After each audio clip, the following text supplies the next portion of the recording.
Commander James Bradley stands in the control room of USS Halibut, 400 feet below the Sea of Okhotsk, watching sonar returns from Soviet destroyer patrols 2 miles overhead. His saturation divers are outside the hull right now, working in total darkness to clamp a 6-ton recording pod onto a live enemy communications cable they cannot see. One diver's glove has already torn on sharp cable armor, flooding his suit with freezing water. Soviet destroyers are beginning an active sonar sweep that will pass directly overhead in minutes. If the divers surface now, months of silent infiltration are wasted. If they stay to finish, the submarine may be detected and destroyed inside Soviet territorial waters with no extraction plan. Earlier that month, October 1971, USS Halibut departed Naval Station Pearl Harbor on a special projects mission with a classified destination. A saturation dive team, 4 Navy divers and a medical officer, had already been sealed inside a pressurized chamber welded to the hull. They would remain at pressure for up to 2 weeks, breathing helium-oxygen mix so they could work at 400 feet without daily decompression. The mission brief was simple. Locate a Soviet underwater communication cable in the Sea of Okhotsk, install a recording pod to intercept encrypted Pacific Fleet traffic, and exfiltrate undetected. No one had ever attempted a stationary infiltration of this duration inside enemy waters. Halibut was not a typical attack submarine. Originally built as a ballistic missile boat, its missile tubes had been replaced with a moon pool, a hyperbaric chamber, and a towed sensor sled for seafloor mapping. The moon pool was a vertical shaft through the hull that allowed divers to exit and enter while the submarine remained submerged. The conversion turned Halibut into a deep ocean intelligence platform, designed for missions no other vessel could attempt. Commander Bradley had overseen 3 prior special projects deployments, but none had required penetrating Soviet territorial waters for this long. Before departure, the dive team entered the chamber and technicians sealed the hatch, then slowly increased internal pressure to match the target depth. Once saturated, the divers would live in that steel cylinder for the entire mission, eating, sleeping, and breathing helium mix that turned their voices into high-pitched squeaks. A medical officer monitored them through a viewport, checking for signs of nitrogen narcosis or oxygen toxicity.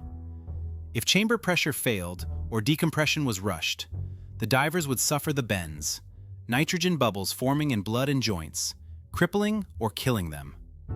There was no hospital inside Soviet waters. Bradley's navigation team plotted a crawl-speed approach to Soviet territorial waters, using known sonar net gaps identified by prior reconnaissance. The Sea of Okhotsk had been international waters until 1970, when Soviet maritime boundary changes turned it into a closed military zone. Soviet surface patrols and anti-submarine warfare frigates operated continuous patterns overhead. Any active sonar pulse, radio transmission, or surfacing would trigger immediate response. Halibut would have no way to call for help and no extraction plan if detected. The crew ran silent. No cooking, no unnecessary movement. Trash compacted and stored for disposal outside the search zone. The target was a single Soviet communication cable, roughly 3 inches in diameter, buried somewhere in 1,600 square miles of seafloor mud. NSA traffic analysis had narrowed the probable route, but the exact position was unknown. The cable carried encrypted voice and teletype traffic from Pacific Fleet submarine bases to Moscow, representing the highest value intelligence target in the theater. Finding it would require dragging a magnetometer sled across the bottom at walking speed, checking every anomaly by hand. The search could take weeks, and every day inside Soviet waters increased the chance of detection. Fuel and food margins allowed 28 days on station. After that, the mission would abort. Once inside the search zone, Halibut operated under strict, silent running protocols. The galley was shut down to eliminate cooking noise and steam. Crew moved in soft-soled shoes and spoke in whispers. Trash was compacted into weighted bags for later disposal outside Soviet waters, because dumping debris could leave a floating trail. The submarine's reactor and turbines ran at minimum power, using dynamic positioning thrusters to hold station against current. Every mechanical vibration was a potential sonar signature. Soviet hydrophone arrays on the seafloor could detect a dropped wrench at 3 miles, so the crew secured every loose object and moved only when necessary. Weeks of this discipline lay ahead. Inside the chamber, Chief Petty Officer Larson and Petty Officer First Class Monroe reviewed the tap installation procedure for the 12th time. The recording pod would be lowered from the moon pool on a winch, and they would guide it onto the cable by touch in total darkness. Mission rules prohibited any artificial light because even a dim flashlight could refract through 400 feet of water and reach Soviet optical sensors on surface ships. The divers had practiced the procedure in a training tank at Pearl Harbor, but that had been in clear water with instructors watching. Here, they would work alone in freezing blackness, breathing helium that made every spoken word unintelligible without electronic translation. The sensor sled, called the Fish by the crew, was deployed on a steel tow cable and dragged 100 feet above the seafloor at 2.5 knots. It was equipped with magnetometers to detect ferrous metal and side-scan sonar to map bottom contours. Moving faster than 3 knots kicked up silt clouds that would show on Soviet overhead sonar as anomalous activity. Moving slower meant the search would exceed the 28-day fuel limit. The Fish transmitted data up the tow cable to a chart recorder in Halibut's control room, where the sonar operator marked each magnetometer spike for later analysis. Finding the cable required balancing speed against detection risk, and every hour added navigational drift. The seafloor was littered with metal debris. World War II shipwrecks, volcanic rock with high iron content, and discarded Soviet anchor chain all produced magnetometer signatures similar to a buried cable. Every anomaly required a slow confirmation pass. Halt the Fish, hover in place, and let the magnetometer reading stabilize to distinguish a linear cable from a point source wreck. After the first 3 days, the team had logged 29 false positives. Each one consumed an hour of mission time and added to the crew's frustration. The chart recorder showed a chaotic landscape of metal scatter, and isolating the one signature that mattered required patience no one could afford. Navigation at 400 feet relied on inertial guidance, a system of gyroscopes and accelerometers that tracked the submarine's position relative to its last known surface fix. Without GPS and prohibited from surfacing, position error accumulated at roughly 1 mile per day. After a week submerged, Halibut's estimated position could be off by 7 miles in any direction. That error compounded the search problem, because the Fish's track had to be corrected against drift to avoid researching the same area or missing a swath entirely. Bradley's navigator recalculated the grid every 12 hours, adjusting for current and drift, but the uncertainty grew with every passing day. Soviet patrol patterns overhead were predictable but overlapping. Destroyers and anti-submarine frigates ran continuous search grids, occasionally going active with sonar to check contacts. When the sonar operator detected an active ping, Bradley ordered Halibut to drift with the current, shutting down thrusters and letting the submarine move like a dead weight. All operations froze. The Fish was reeled in, the crew stopped moving, and the dive team inside the chamber sat motionless in silence. A single active sonar sweep could last 2 hours, during which Halibut drifted as much as half a mile off its search track. Each freeze added time to the mission and increased the risk of exceeding the fuel limit. The target cable itself was a polyethylene-sheathed copper bundle, 3 inches in diameter, laid by a Soviet cable ship in 1968. The ship had bulldozed a shallow trench across the seafloor, dropped the cable into it, and let silt naturally bury the line over time. By 1971, sections were covered by 6 to 12 inches of sediment, making them nearly invisible to side-scan sonar. Only the magnetometer could detect the copper conductors beneath the mud, and only if the Fish passed within 50 feet. That tight tolerance meant the search grid had to be precise, with track spacing no wider than 100 feet, or risk missing the cable entirely. After 8 days of continuous grid search, the team had covered 400 square miles and logged 63 false positives. Most were shipwreck debris, twisted steel plates and anchor chains from vessels sunk during the war. A few were natural volcanic deposits with high ferrous content. None matched the linear signature of a continuous cable. The crew's initial confidence was eroding into fatigue and doubt. The dive team remained sealed in the chamber, their bodies fully saturated with helium, committed to a mission that might not find its target. Fuel reserves allowed 14 more days on station before the abort threshold. If the cable was not located, returning for another attempt would risk Soviet pattern recognition of submarine activity in the area. Bradley understood the stakes. If Halibut returned without locating the cable, the mission would be classified as a failure, and NSA would have to reconsider the entire approach. The dive team would have spent 2 weeks in the chamber for nothing, enduring the physical toll of saturation and decompression without result. Worse, a second attempt would risk Soviet detection, because intelligence analysts in Moscow were trained to spot patterns. 2 unexplained submarine transits through the same area would trigger heightened ASW patrols and sonar net densification. The window for this operation was closing, and there would not be a third chance. Every remaining day had to count. Day 11. The magnetometer trace showed a 200-foot linear anomaly running southwest to northeast, with a consistent ferrous signature distinct from the scattered debris that had plagued the search. The sonar operator called Bradley to the console, and together they compared the trace against known Soviet cable routes derived from NSA traffic analysis. The signature matched. Bradley ordered a second confirmation pass at reduced speed, and the fish recorded the same linear feature, now with side-scan sonar showing a shallow trench line beneath the silt. After 11 days and 63 false positives, they had found the cable. Bradley ordered Halibut to stationary hover 500 feet south of the contact, using dynamic positioning thrusters at minimum power to hold against the current. The dive team began final preparations. Chamber pressure was already matched to sea pressure at 400 feet, roughly 13 atmospheres, so no further equalization was needed.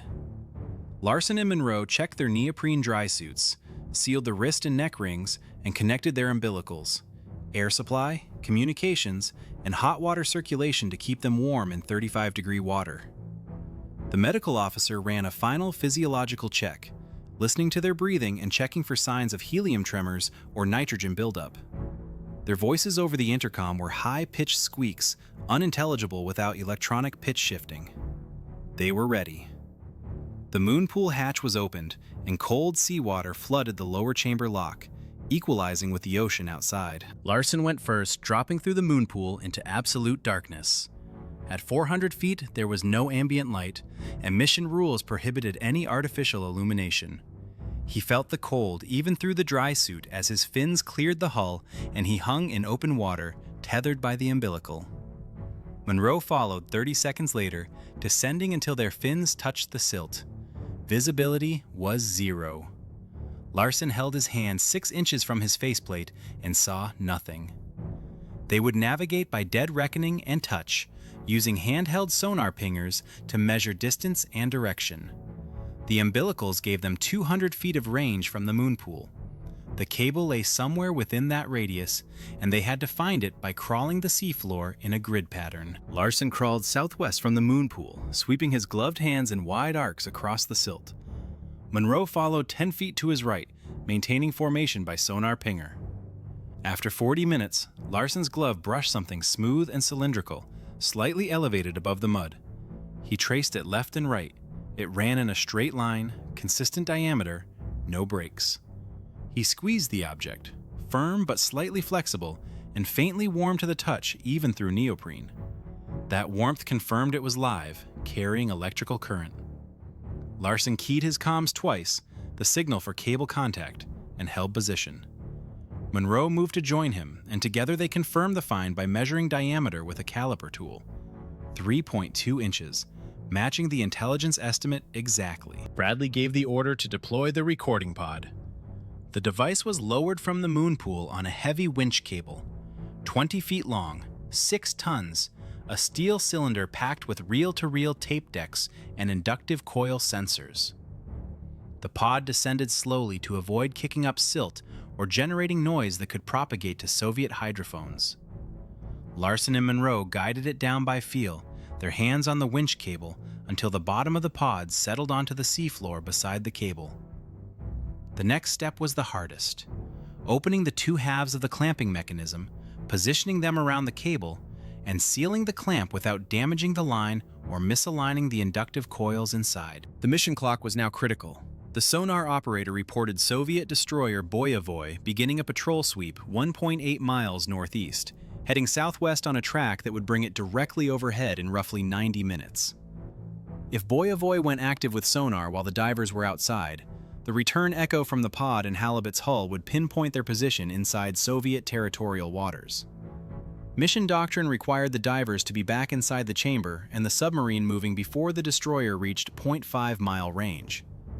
Bradley calculated the timeline: 90 minutes to install, test, and secure the pod, then recover the divers and begin silent withdrawal. There was no margin for error or equipment failure. Saturation diving works by saturating body tissues with inert gas, in this case helium, at depth pressure. Once saturated, divers can remain underwater indefinitely because additional exposure time adds no further decompression penalty. At 400 feet, ambient pressure is roughly 13 atmospheres. Breathing normal air at that pressure would cause nitrogen narcosis, a drunk-like impairment, and oxygen toxicity, which damages the lungs and nervous system. So the breathing mix is adjusted: 98% helium, 2% oxygen, balanced for partial pressure to keep oxygen at safe levels while replacing nitrogen with non-narcotic helium. The trade-off is that helium conducts heat away from the body far faster than air, so divers lose warmth rapidly, even in insulated suits. Decompression is the reverse process, and it must be done slowly to allow dissolved helium to diffuse out of tissues without forming bubbles. The rule is roughly 24 hours of decompression for every 100 feet of depth, meaning a 400-foot saturation dive requires 4 days of staged descent through decreasing chamber pressures. If the schedule is rushed, say because of a medical emergency or enemy threat, helium comes out of solution too fast and forms bubbles in the blood and joints. This is decompression sickness, also known as the bends. Symptoms range from joint pain and skin rashes to paralysis, stroke, and death. Inside Soviet waters, there was no way to evacuate a bent diver to a hospital or recompression facility. The recording pod uses inductive coil sensors to intercept the cable's signals without physically penetrating the insulation. When alternating current flows through the copper conductors inside the cable, it generates an oscillating magnetic field around the wire.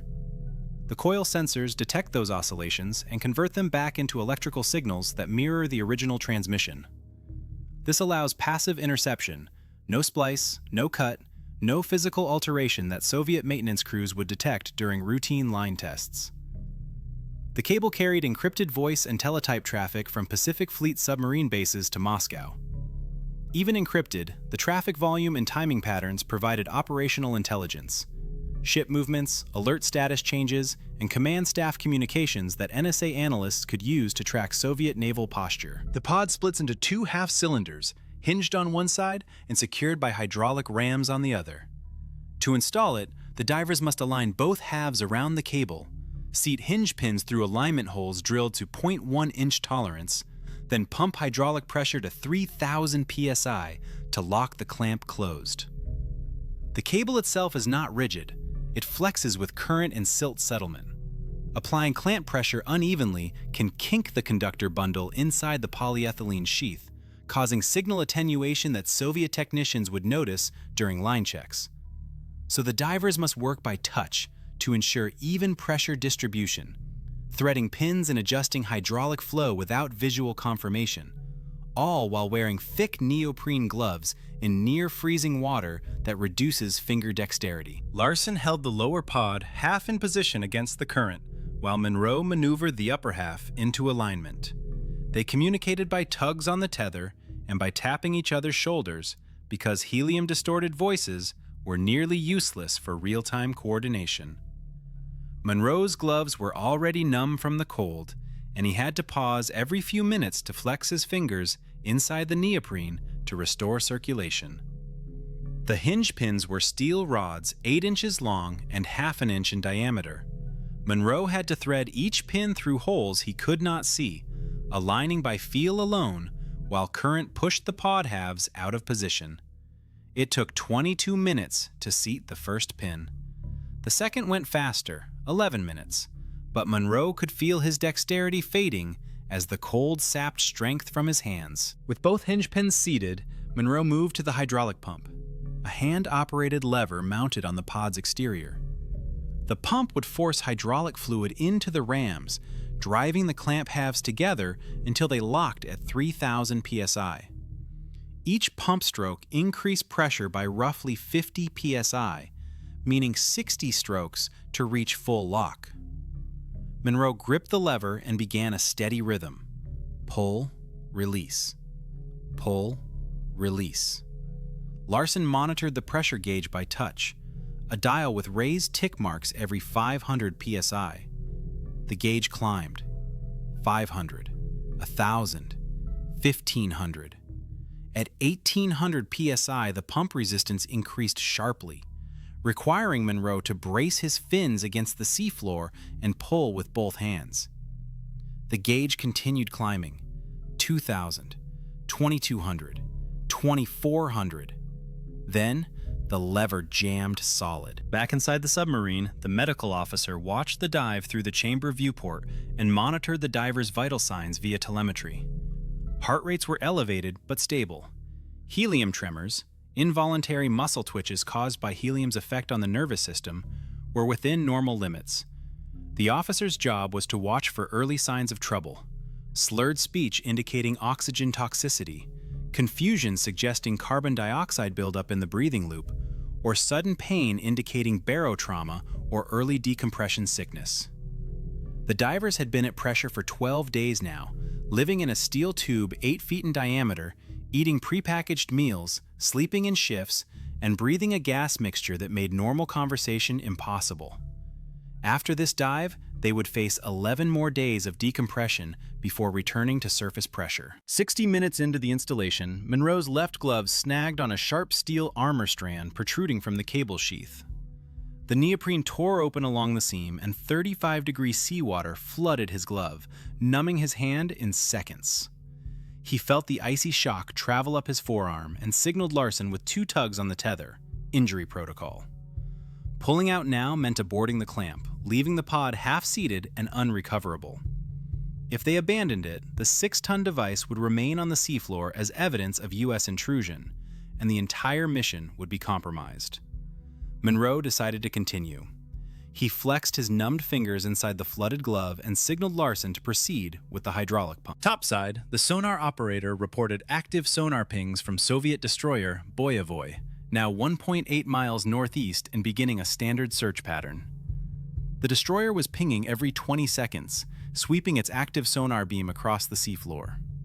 Each ping was a sharp, high-frequency pulse that would reflect off Halibut's hull and the recording pod, with enough return strength to pinpoint their position. Bradley checked the mission clock. 22 minutes remained before Boyevoy reached 0.5-mile range, the threshold at which active sonar returns would be unmistakable. Mission rules required the divers to be inside the chamber and the submarine moving before that happened. Bradley's voice crackled over the helium-distorted comms to Larson and Monroe below. "You have 22 minutes to clear the moon pool, or we leave you." Monroe's numbed left hand struggled to grip the hydraulic pump handle. He pulled once, and his glove slipped off, forcing him to reposition and pull again. Larson moved to help, bracing Monroe's shoulder to give him leverage. Together, they established a rhythm. Monroe pulled, Larson steadied. The pressure gauge climbed slowly. 1,800 psi, 2,000, 2,200. Each stroke required more force as the hydraulic rams compressed the clamp halves tighter. At 2,400 psi, Monroe pulled with everything he had, his fins digging into the silt, but the pump lever would not budge. He tried twice more, then stopped and felt the mechanism. The lever was jammed solid. Likely a silt grain in the hydraulic fluid, or a seal failure caused by the near-freezing water. Larson faced the choice. Full lock required 3,000 psi. At 2,400, the clamp would hold against current, but might not survive the first tape retrieval mission, risking pod loss and exposing the tap to Soviet discovery. However, Abandoning the installation now meant the entire multi-month deployment was wasted. Bradley's voice came over the comms again, distorted by helium, but unmistakable. "You have 9 minutes to clear the moon pool, or we leave you." Larson made the call. He signaled Monroe to hand-tighten the remaining locking bolts to provide additional mechanical security, mark the pump failure for repair on the next mission, and ascend immediately. Monroe nodded, and they began threading bolts by feel, working as fast as numbed fingers allowed. Larson and Monroe released the pod and kicked upward toward the moon pool, following their umbilicals hand over hand. They moved as fast as safety allowed, conscious that rapid ascent through even a few dozen feet could cause barotrauma or embolism if they held their breath. They exhaled continuously as they rose, letting helium-oxygen mixture vent from their lungs.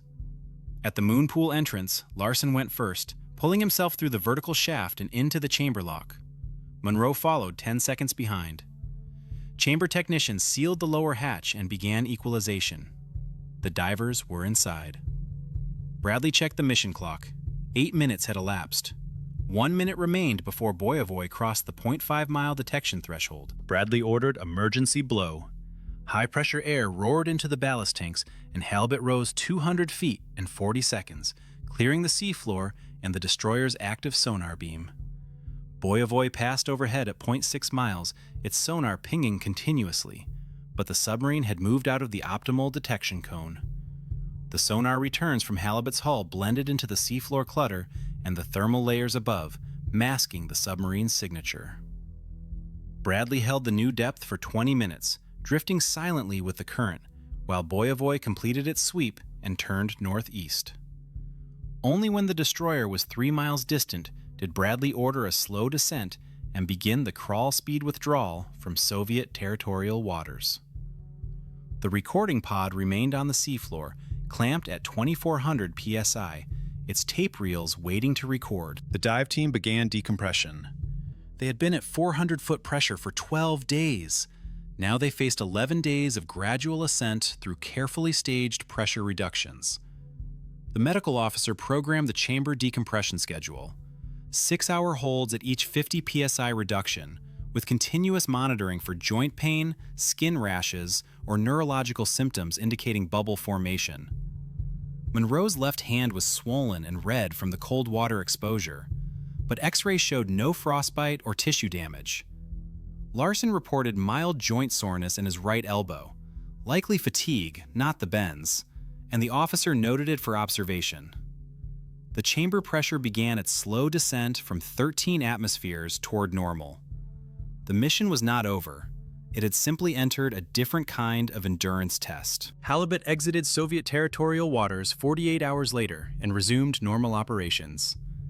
Bradley filed a mission summary with Special Projects Office, noting the partial hydraulic lock and the decision to hand-tighten bolts as a backup. The recording pod's status would remain unknown until the first tape retrieval mission, scheduled for April 1972, 6 months away. If the clamp had failed and the pod had slipped off the cable, the device would be lost in the mud and the mission classified as a failure. If the clamp held, but the inductive coils had misaligned, the tapes would be blank. There was no way to test remotely. The crew would not know whether their 3-week infiltration had succeeded until divers returned to the seafloor and opened the pod to check the tapes. Halibut returned to Naval Station Pearl Harbor 34 days after departure. The dive team completed their decompression and exited the chamber, pale and exhausted, but medically sound. Monroe's left hand regained full function after 2 weeks of physical therapy.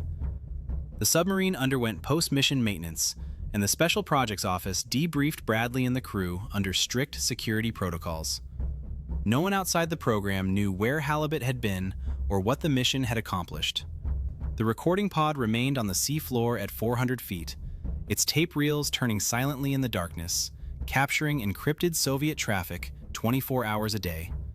Whether that data would ever be retrieved was still an open question. In April 1972, Halibut returned to the Sea of Okhotsk for the first tape retrieval mission. Divers descended to the pod and found it still clamped to the cable, held securely by the combination of 2,400 psi hydraulic pressure and the hand-tightened bolts. They opened the pod's access hatch, removed 6 tape reels, and installed fresh ones. The entire operation took 90 minutes. Back aboard Halibut, technicians played the first reel and confirmed it contained 2,400 hours of Soviet Pacific Fleet communications, encrypted voice calls, teletype circuits, and data links. The tap was operational. The mission had succeeded. NSA analysts would spend the next year decrypting and analyzing the hull, and follow-on missions would return every few months to swap tapes. NSA analysts determined that even encrypted, the traffic metadata provided critical intelligence. Call volume spikes indicated increased fleet activity. Circuit activation patterns revealed which submarine bases were preparing departures. Command staff phone calls, though encrypted, showed changes in strategic alert posture through timing and routing. Over the following months, analysts correlated the intercepts with satellite imagery and signals intelligence from other sources, building a detailed picture of Soviet Pacific Fleet operations.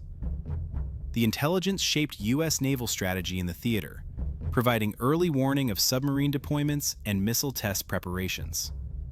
According to declassified NSA assessments, Operation Ivy Bells became the single highest-value human intelligence source on Soviet naval operations during the 1970s. In 1973, a follow-on mission fully replaced the recording pod's hydraulic system, upgrading seals and filters to prevent cold water failures. The new system achieved full 3,000 psi lock on the first attempt. Over the next 10 years, USS Halibut and its successor, USS Parch, conducted 12 additional missions to swap tapes and perform maintenance on the tap. Each mission followed the same high-risk pattern: multi-week infiltration into Soviet territorial waters, saturation dives in total darkness, and silent exfiltration under destroyer patrols. The cumulative intelligence haul reached thousands of hours of intercepted traffic, providing NSA with a continuous window into Soviet Pacific Fleet command and control that no other source could match. In 1985, former NSA analyst Ronald Pelton, bankrupt and desperate, contacted the Soviet KGB and offered to sell classified information. Over several meetings, Pelton provided details of Operation Ivy Bells, including the cable location, the recording pod design, and the mission schedule. In exchange, the KGB paid him $35,000. Soviet forces immediately dispatched a recovery team to the Sea of Okhotsk, retrieved the recording pod from the sea floor, and displayed it publicly as evidence of U.S. espionage. The operation was over. Pelton was arrested in 1985, tried for espionage, and sentenced to life in prison. His betrayal ended the longest-running covert submarine intelligence operation in U.S. Navy history. Saturation dive techniques pioneered on Operation Ivy Bells became standard for U.S. Navy deep-sea intelligence and special operations. The lessons learned, chamber design, helium-oxygen mix protocols, and cold water decompression schedules, were incorporated into training programs for Navy divers and special warfare units. The same methods were later used for cable taps in other theaters, submarine hull inspections, and undersea sensor installations. The operational template of long-duration saturation missions inside hostile waters influenced the design of subsequent special mission submarines, including the heavily modified USS Jimmy Carter, which entered service in 2005, equipped with a moon pool and saturation dive capability, directly descended from Halibut systems. Commander Bradley's crew received a classified Presidential Unit Citation for Operation Ivy Bells, awarded in 1972, but not declassified until 1998. The citation recognized the crew's performance of a mission requiring exceptional courage, technical skill, and endurance under conditions of extreme risk inside enemy territory. Bradley retired from the Navy in 1978 as a Rear Admiral and never spoke publicly about the operation during his lifetime. The dive team members returned to routine assignments and were prohibited from discussing their role until declassification. Larson and Monroe both retired as Master Chief Petty Officers, their contributions known only within the tight community of Special Projects submariners. Operation Ivy Bells remains the longest duration covert submarine infiltration in U.S. Navy history. No other mission required a submarine to remain stationary inside hostile territorial waters for up to 3 weeks per deployment while conducting active intelligence operations. The combination of saturation diving, passive cable tapping, and silent evasion under continuous enemy patrol established an operational model that has not been replicated at the same scale. Declassified mission summaries indicate that the total time Halibut and Parch spent inside the Sea of Okhotsk across all missions exceeded 180 days, representing an extraordinary sustained risk accepted by the crews and commanders involved. According to declassified NSA documents, Operation Ivy Bell's intelligence directly influenced at least 14 national intelligence estimates on Soviet naval capabilities between 1972 and 1985. The intercepts provided ground truth for satellite imagery analysis, confirmed or refuted signals intelligence assessments, and revealed operational patterns that other collection methods could not detect. The program's success led NSA and the Navy to invest in additional undersea cable tap capabilities, eventually expanding to Atlantic and Mediterranean theaters. Some of those programs remain classified. The intelligence return on investment for Ivy Bells, measured in strategic warning value and policy impact, was assessed by NSA leadership as among the highest of any Cold War collection program. The recovered recording pod was transported to Moscow and displayed at the KGB Headquarters Museum as a trophy of Soviet counterintelligence success. Later, sections of the pod were exhibited in the Museum of the Federal Security Service, where they remain on public display today. Photographs from the museum show the steel clamping halves, the inductive coil assembly, and several tape reels still threaded in the decks. The display label describes it as evidence of American underwater espionage captured in 1985. For U.S. Navy veterans who worked on Ivy Bells, the photographs are a bittersweet reminder. Confirmation that the device survived 14 years on the seafloor and continued recording until the moment Soviet divers removed it. Navy Special Operations Doctrine absorbed 3 key lessons from Ivy Bells. First, human operators working by touch in extreme environments can achieve precision that remote systems cannot match, but only with rigorous training and medical support. Second, mission success in denied areas depends on accepting risk that peacetime safety standards would prohibit, requiring clear command authority and crew consent. Third, long-duration covert operations inside hostile territory demand redundant systems and adaptive decision-making, because equipment will fail and external support is unavailable. These principles now underpin Navy Special Mission submarine operations, saturation dive protocols, and joint special operations planning for undersea missions. They are taught at the Navy Dive School and incorporated into Special Operations Command doctrine. In the end, Operation Ivy Bells was not about submarines or electronics. It was about the men who lived in a steel tube at 13 atmospheres pressure for weeks at a time, breathing gas that made their voices unrecognizable, working in freezing darkness where a torn glove could cripple them and a rush decompression could kill them. They knew that if the Soviets detected them, there would be no rescue and no acknowledgement. They went anyway, multiple times, across a decade. Commander Bradley and his crews demonstrated that the most valuable intelligence often requires the simplest and hardest method: sending people into places machines cannot go, and asking them to stay there until the job is done. That lesson has not changed.